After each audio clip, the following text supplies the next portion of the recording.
Welcome, Dr. James Beckett, Sports Card Insights. One of the segments from my hobby dinner, the second hobby dinner, the Saturday night of the Waters Creek Show. Some from out of town. Thanks sponsors, Beckett Media, Beckett Grading, Beckett Authentication, ComC.com, Burbank Sports Cards, Mike Stadium Sports Cards, Heritage Auctions, Hugs and Scott Auctions, Tops, Panini, and Upper Deck.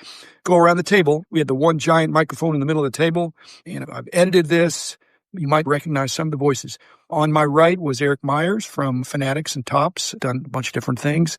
Next to him was Dave Slipka, longtime friend and colleague. Next to him was Mike Fruitman, Mike Stadium Sports Cards, sponsor. Next to him was Shane Zager, came down from Iowa, been on before. Next was Jeff Liao, collector, loves unopened wax, as you'll see from his comments. Number 6 is Rich Klein. Needs no introduction, Uncle Rich. Next to him was Phil Pierce, coming down from Oklahoma City, the OU guy, among other things. Number 8 was Rob, a.k.a. Bobby Baseball, a friend and an advanced collector, inspiring how he approaches things in a fresh way. Number 9 was John Keating, here from the Philadelphia area, longtime friend, frequent guest on the podcast, original thinker. 10 was Court Peters, the blockchain guy from Panini. And number 11 was Jeremy J.J. Allen, who is the non-sport and entertainment guy at Heritage, doing a great job. And I was number 12, so we had 12 of us, and it was a great time, but it's difficult to get everybody a chance to speak. Each conversation was a little bit different, so here is one chunk of it. I know creative and brand, and I would assume just across all manufacturers, from the time they log on to log off work, they're trying to figure out what the consumer wants. The funny thing about that, though, is someone just mentioned Precious Metal Gems. All those products across those sports were failures. Oh, yeah. And It's what time. Absolutely. So you have to be Nostradamus in producing products because you're not going to get the feedback you want in real time. No, but you have to be nuanced in what it is you're looking for. Nuanced. Like, just certain products, do you prefer the portrait or landscape on your 101? Think about how loud the chirp was on game use versus non-game use. It got really loud to where eventually markets were like, hey, we got to spend the money and we got to get more game use stuff. It's getting cheap. You got ridiculous. The manufacturers need to Way see that. stickers and wood from nothing that they knew at the game. Someone should have woke it up like from customer. But That doesn't take a focus group. That's just lame. they're trying to figure out what the customers want. Jobs did not sit around thinking what the customer wants. Steve Jobs told the customer, You get no more buttons. "Sorry, you're not going to a CD-ROM on your computer anymore." He didn't wait for people to tell him that. He told the people this is what's going to happen. They didn't like it for Fair play. Personal leadership. I guess But dominant market share can get away. I like that though. I like Man, yeah. But Jim, isn't that something that goes past a long part of the hobby? And they didn't like it at first. Mhm. That is the definition of almost everything that has skyrocketed in the hobby. It goes back to $84 when it came out as a failure. But Yep. Manually gets hot 2 years later, and it's the We all run C4. And it still is. You know, that's that. It's out of V5 top. Holy when it came out. Yeah. Well, we knew in New Jersey at my friend's store, $84 was already more expensive as the packs. And it was the most popular thing when they could get their boxes in. The problem is they weren't able to get any boxes in. But $84 was popular out of the gate because it was such a change for dollars. Yeah. Yeah. First 3 years, that was about You go to returns to There a were- year or there- two later. There were no returns on $84 that I know of. But the product was available. What I mean is like from a distributor or from a... Yeah, but They you had had an clear basketball. that's the better example. That's the better example. NTG&Y and a diamond pack and nobody wanted them. I was buying Star Wars Look at all figures. the ones that still have the stickers on them, 40 cents. Yeah. Yeah. That's KV. That's the better. That Yeah. 86.7 Fleer is the better example because that was not accepted upon Are release. there any things that y'all miss that used to be made that aren't currently made? Oh, $90. do fix. No, like in regards to the constructs of cards. Because everybody's trying to figure out what's the next Chrome. Right? Like, what is the next? Because Chrome is such a large portion of every manufacturer's. I mean, it's, right? Like in regards to the tangible, right? It's like texture. There's a lot of innovation in the early 2000s with canvas cars. Yeah. Like the canvas cars were weird breaks of the game. Whatever. You know, there's just a lot of it's just. You know what I really miss? Scarcity of series. What do you mean? People like Jim and I who were collector dealers in the 70s. Series 1. Series 2, Series 3. And when you bought collections of older cards, with certain exceptions, there were less 59 7 series cards and 6 series cards. And you sent the kids to the store each month to buy. The regularity. Yeah, that can't be cost effective. No, but that's something that can be missed because sports cards are now a year-round hobby. But in those days, the baseball cards come out. Well, the 7 series come out in June, July, August when the kids are in camp or when football cards start coming out. So there's less of them available. And you have a conundrum that you need to produce cards to make money. And so you say what you miss is not something you can bring back. Right, because there's no off-season in. I missed in the last thing. I missed. What's that? The power. The Batman cards. Fine, that's what we want. That was designed for kids. Meeting demand. No, it was designed to meet demand. Yeah, orders were high in Series 1. And But people don't want to pay artists. demand. Not creating. Bring you to the point says That's what needs to be articulated more. Yeah, but bring back Sideburger. For talks. Send him on a. As long as you have Lakers, you're good because when they break, products come out from Lakers. Sometimes the conversation is easier to have. What nuance would you like to be changed in the constructs of the substrates of the cards versus going from creating 180 brains a year to 360 brains a year? Because you're talking about square footage, you're talking about overhead, so that's a massive one. When it's talking about, hey, are there things that you would like to see in cards that can easily be created in the design aspect of it? That's an easier design. Ideally great. I don't think anybody has a solution for us. I don't even know if you can make less cards. You can't. I said it's a conundrum. So you almost have to go evolve to the brand aspect. Right. We just create more brands, some more, some time, whether regardless of who the manufacturer is. Right. But that is a long 2, 3, 5 year process for that to happen. And I think it's not what's missing, but it combine the world of tomorrow and today. Yeah. Get those Home Run Challenge cards, but have some of them with an NFT component about you get a digital thing in addition because you're already doing the contest. Could you imagine the double contest of you're winning twice? You're winning that, and then you're winning something that's not costing you really anything to produce. I told Jim a couple of years ago, there should be experiences like these things. Oh, I agree. Right? All-Star Game, World Series. Well, send somebody to World Cup. See, those are good. That's amazing feedback that it can be echoed louder. Like partner up with a grading company, get free grading with redemption service. So bring us back to 85. You made enough rappers. You got this. You got a you got that. You had the All-Star Game things. How many runs are you can win 3 tickets to spring training? Yeah, you want to get people chasing? Shohei brings you the baseball. You know what I'm saying? He signs the baseball for you. So I think experience is something that in totality, especially fanatics with all your tentacles into the leagues and the Players Association, that's because in certain states. So it's really punching about autographs is they're just a commodity now. Mike Kramer talks in his book about meeting Willie Mays and William McCovey at spring training when he was a kid, signing stuff while they went to their cars. That's an experience. It still recalls the 60-year. But that's a click on eBay. And there's no experience. It's just a matter of you bought this. I remember when I bought that. So like Friday on eBay. Because what everybody does when they grow up, they talk about the experiences they had, where they went. His kid's going to talk about Mike getting him a job with the Nuggets, and 50 years from now, it's going to be an experience. There's not enough experiences now. It's just he's going to get Mike a job. He's going to get Mike a job, and then your son's going to get his son a job. I feel like the card companies have given up on substrates altogether. Here's what I mean. Complicated ones, literally the paper stock. I know in my head and I can feel with my fingers. We all know it. The recycled paper of Toss, then the virgin paper from Fleer and Donruss, then the thicker, much higher quality stock 89 Upper Deck, then Leaf's beautiful paper with the silver wrapping. Love that. The 91 Stadium Club, the glossy chrome paper, then the 93 Fleer Ultra, the ultra glossy, gorgeous paper, then 93 Fleer Flare, the thick cardstock. I don't think there's anything better now than 93 Fleer Flare. Those are great cards. And so I think that the superfractor stuff, like none of this, the 3D looks just like Sportflix. I don't feel like there's been any physical advancement. The closest thing I bought some of the crazy gold framed autograph. Transcendent. It all feels like it's stopped. And I don't know if we're just at the efficient frontier. I don't follow the we keep.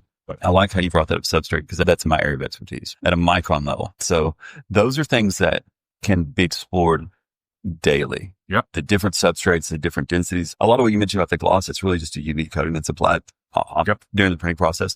But those are things that are important because manufacturers, whether it's us or anybody else, they're not trying to figure out what just gets us by. I promise you that. What's the best? That is every 5 seconds out of the conversation. Is this better than that? So that is really important. Do collectors want 16 point? Do collectors want 18 point?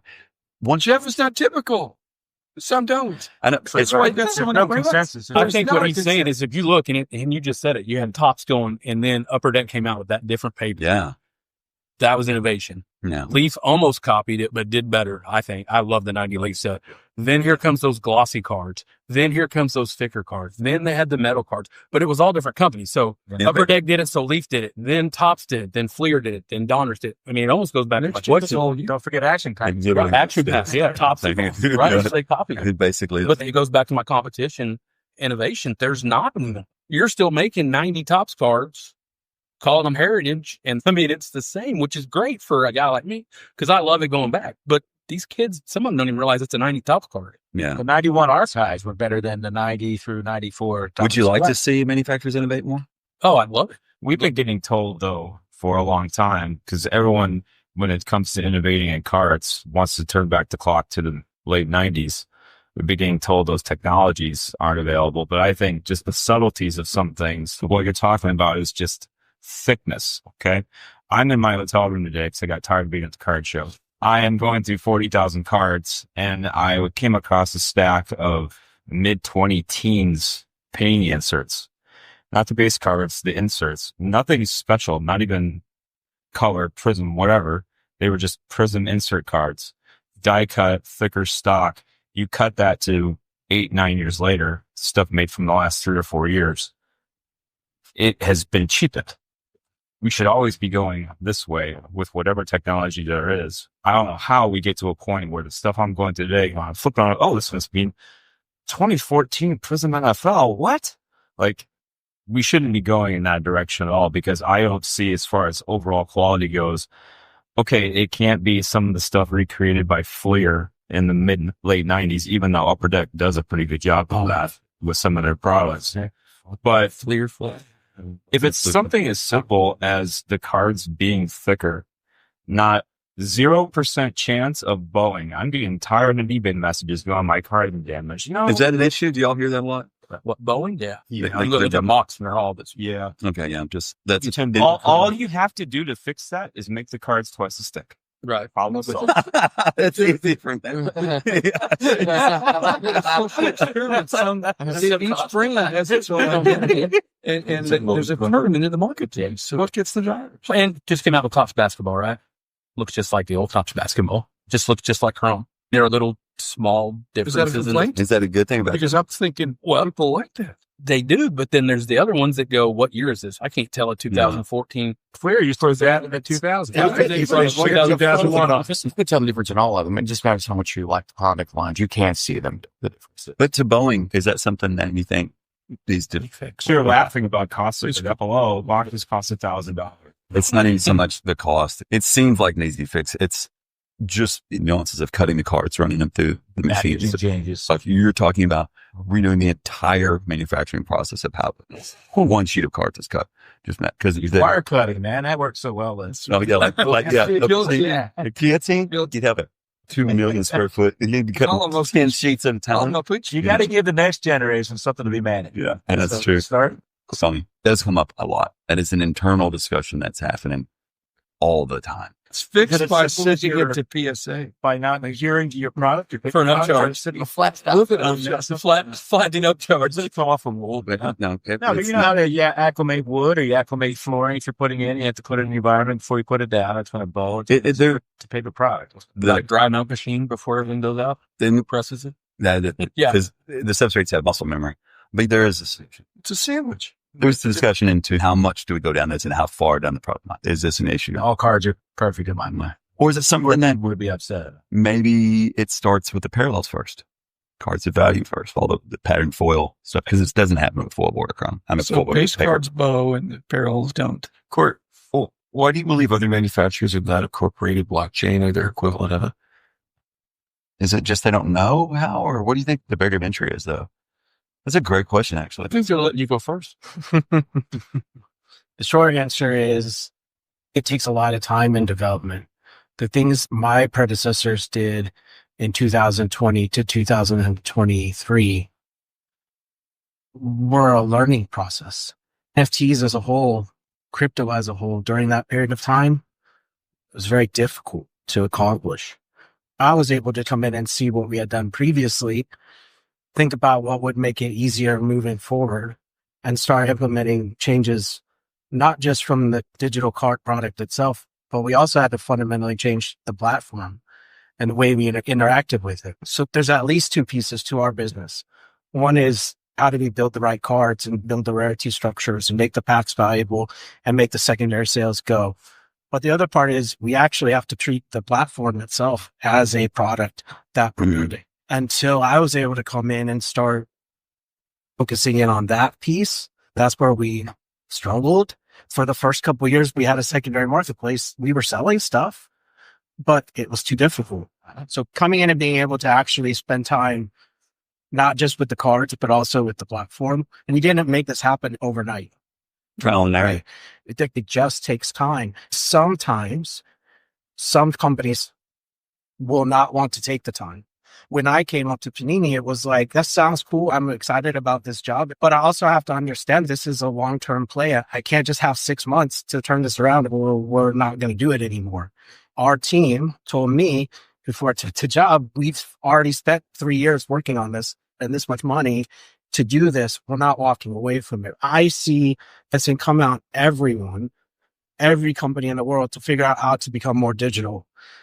When you know what your physical brand is, it's harder to figure out what your digital brand is. If I walk into my executive team, they want to talk to you guys. They want you guys to buy my product. But I look at it and go, if you guys want to join in, shoot me a note. I'll be happy to teach you anything you want to know about our platform, and I'll be able to help you. But what I'm thinking about is not the guy today. I'm thinking about the guy 5 years down the line. I'm trying to figure out how I'm going to get to that space. And that's the space where, in every technology company, that's Steve Jobs' thought process. Was not like, okay, like, I'm going to sell you a product for today. I'm selling you a product for 5 years from now. That's why the iPad came before the iPhone, but the iPad didn't sell until after the iPhone. There's all these little pieces of puzzle that came out because the struggle or the challenge existed of, how do I get to this space technologically? That's where we're at right now. Every piece of this puzzle. I went to the Nashville 3 years now, and every single time I walk by hundreds of tables, and you guys have all done the exact same thing. Okay, today I want to find these 3 cards, or I want to find this box, or I want to find this product. We'll walk to every single table until you find the card that you want, find the product that you want. But right now, we don't have a way to create, dollar boxes. Platform allows you to do that instantly. But I'm saying in general, technology is designed to make our lives easier. Correct. As we continue to evolve, it's how do we create collecting to be more easy? How do we create pricing more easily? What's your biggest challenge? Are you trying to find customers? Are you trying to explain it to customers? The reason Panini started with this is because they had the NBA and NFL. The audience that would allow them to try this compared to the other manufacturers. Just to put in a word for Wayne Gretzky, skating where the puck. What Cord is trying to do is put the puck somewhere where the people are going, so that they're going to go to where the puck is, and he's herding them into that by giving them that pathway, all within the Penny ecosystem. And Topps and Fanatics will be doing something similar. So will Upper Deck and Leaf and anybody else, because I think everybody will have a digital component. The first guy in the corner to get the puck is the guy who gets hit. That's